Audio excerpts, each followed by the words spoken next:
तो स्वागत है बच्चों आप लोगों का।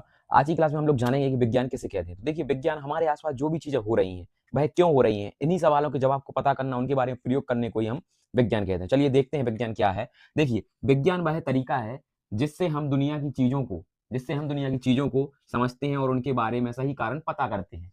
ठीक है। उदाहरण, आसमान नीला क्यों दिखाई देता है, पौधे कैसे बढ़ते हैं, बिजली कैसे बनती है, चीजें जमीन पर क्यों गिरती हैं।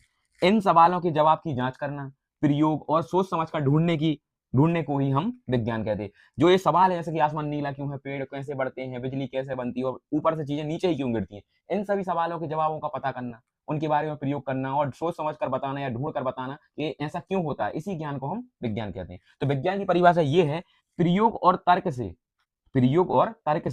प्रकृति की चीजों को समझने का तरीका ही विज्ञान कहलाता है।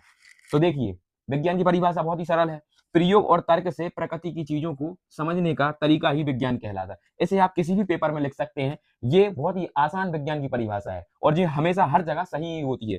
मैंने इसलिए इसको शॉर्ट लिखा है क्योंकि बड़ी लिखने में कोई मतलब नहीं, जब हम उसको एक लाइन में समझ सकते हैं तो ज्यादा बड़ा लिखने से क्या मिलता है, कुछ नहीं, है ना। हमें तो सिर्फ समझाना आना चाहिए। तो विज्ञान की परिभाषा क्या है, प्रयोग और तर्क से प्रकृति की चीजों को समझने का तरीका ही विज्ञान कहलाता है। आप समझ गए कि प्रकृति में जो भी चीजें हो रही हैं ये क्यों हो रही हैं, इनका जवाब पता करना, फिर उनके बारे में प्रयोग करना, है ना, और पता करके बताना कि ये चीजें इस वजह से हो रही हैं। तो इसी ज्ञान को हम विज्ञान कहते हैं। तो आप लोगों को बहुत ही आसानी समझ में आ गया होगा विज्ञान किसे कहते हैं। ये रही विज्ञान की परिभाषा और ये रहा थोड़ा सा विज्ञान के बारे में कि विज्ञान क्या है, क्यों है, इसके बारे में, है ना। तो आप इसका एक बार स्क्रीनशॉट ले लीजिए, फिर मिलते हैं अगली क्लास में।